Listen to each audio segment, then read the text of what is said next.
అందరికీ నమస్కారం అండి. తండ్రికి పెళ్లి చేసిన తనయుడు అనే ఒక మంచి కథ తెలుసుకుందాం.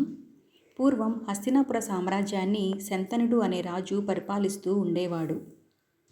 ఒకరోజు శంతనుడు గంగానదీ తీరంలో విహరిస్తూ ఉండగా అందమైన ఒక అమ్మాయి కనబడింది.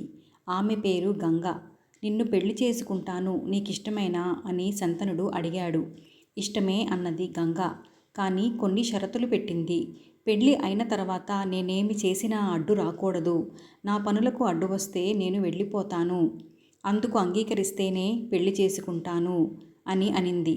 అందుకు శంతనుడు ఒప్పుకున్నాడు. గంగను పెళ్లి చేసుకున్నాడు. ఆమె ఒక బిడ్డను కన్నది. కనగానే బిడ్డను తీసుకుని వెళ్ళి గంగలో విసిరేసింది. శంతనుడు చాలా బాధపడ్డాడు. అడ్డు చెబితే వెళ్ళిపోతుందని భయపడ్డాడు. మళ్ళీ కొద్ది రోజులకు మరొక బిడ్డను కన్నది. అలాగే చేసింది. భార్య మీద ప్రేమతో శంతనుడు అడ్డు చెప్పలేకపోయాడు. ఇలా 7 మందిని గంగలో పారేసింది. శంతనుడు ఇక ఓర్చుకోలేకపోయాడు.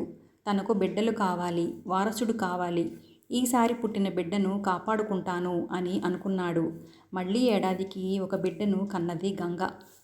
శంతనుడు ఆ బిడ్డను గంగలో పారవేయకుండా అడ్డుకున్నాడు. గంగ అలిగి వెళ్ళిపోయింది. శంతనుడు ఆ బిడ్డను అల్లారు ముద్దుగా పెంచుకోసాగాడు. పిల్లవాడికి 10 ఏళ్ల వయసు వచ్చింది. శంతనుడు ఒకసారి అడవికి వేటకు వెళ్ళాడు. అక్కడ సత్యవతి అనే అందమైన అమ్మాయిని చూశాడు. పెళ్లి చేసుకుంటాను అన్నాడు. ఆమె మా తండ్రి ఇష్టం అనింది. శంతనుడు సత్యవతి తండ్రిని అడిగాడు. సత్యవతి తండ్రి ఒప్పుకోలేదు. నా కూతురికి పుట్టే బిడ్డలకు రాజ్యం ఇస్తేనే ఒప్పుకుంటాను అన్నాడు. తన మొదటి కొడుకు ఉన్నాడు కదా అని శంతనుడు విచారంతో ఇంటికి వెళ్ళాడు. దిగులుతో మంచం పట్టాడు. ఈ సంగతి శంతనుడి కొడుకు తెలుసుకున్నాడు.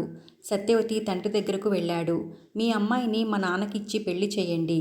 ఈ రాజ్యం మా తండ్రి తర్వాత ఆమెకు పుట్టే బిడ్డలకే చెందుతుంది అని చెప్పాడు. అయినా సత్యవతి తండ్రి ఒప్పుకోలేదు.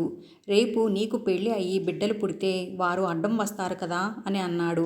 వెంటనే ఆ 10 ఏళ్ల బాలుడు నేను పెళ్లి చేసుకోను అని ప్రతిజ్ఞ చేశాడు. సత్యవతికి శంతనుడికి వైభవంగా పెళ్లి జరిగింది.